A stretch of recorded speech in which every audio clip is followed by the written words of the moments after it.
recommend is mas magandang gawin natin is to use headphones para sa sarili lang natin yung mga pinapakinggan natin.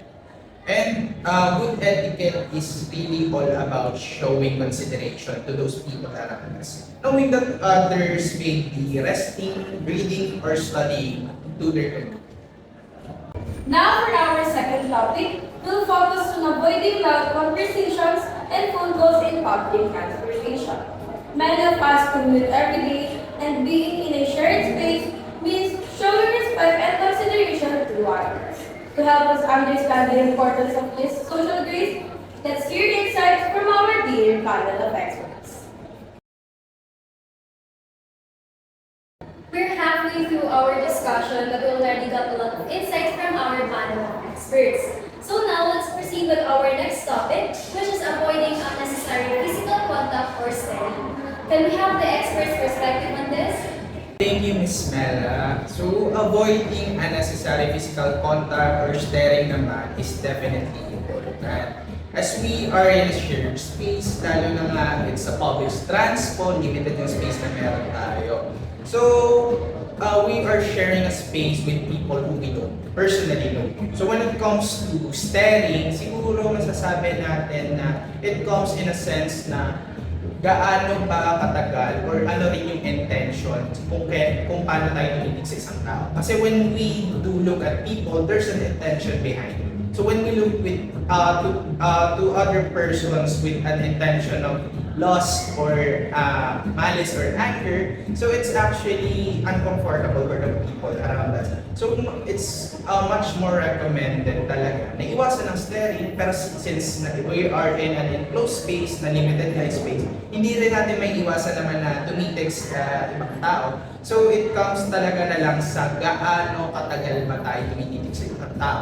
For example, it's just a couple of seconds. I think it's normal and it's appropriate na amount of time to actually look at the people since magkaharapan naman. For example, in a jeepney, kaharap mo yung kapwa mo pasahero. It's still valid. But for example, buong trip ng biyahe nyo is tinititigan mo lang yung isang tao na yun.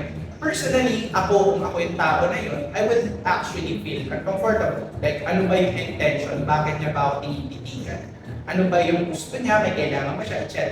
So it will leave a question in me and sometimes it could even cause panic or matatakot talaga yung tao sa harapan.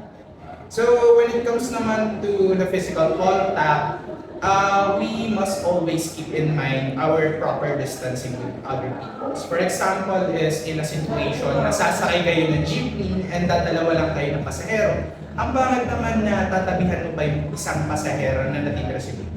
It will cause her to feel uncomfortable na ang laki-laki ng space, bakit mo ba siya tatabihan?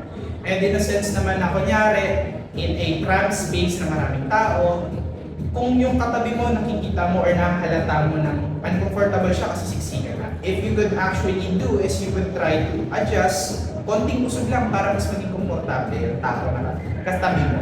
So by respecting others people's boundaries, you are also showing respect to yourself. I agree with that. Kasi when people are in a crowded environment, na-invade yung personal space nila or yung comfort zones nila.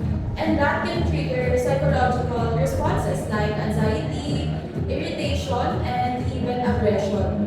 So to avoid this, we have to be mindful of our own actions. And yes, agree din naman ako na gets din naman na hindi talaga natin maiiwasan yung physical contact and eye contact. But it should start with us na dapat hindi natin i-invade yung personal spaces nila and that we should respect each other's boundaries. And from a sociological perspective, these actions are actually about upholding social order in public spaces. Now, as a society, we develop unwritten rules about how we interact with others, especially strangers in shared spaces.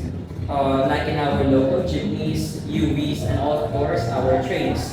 We practice what we call civil inattention, which is the subtle act of acknowledging each other's presence without actually interacting with each other.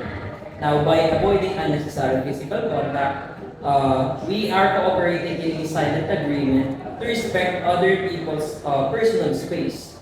Now, when someone stares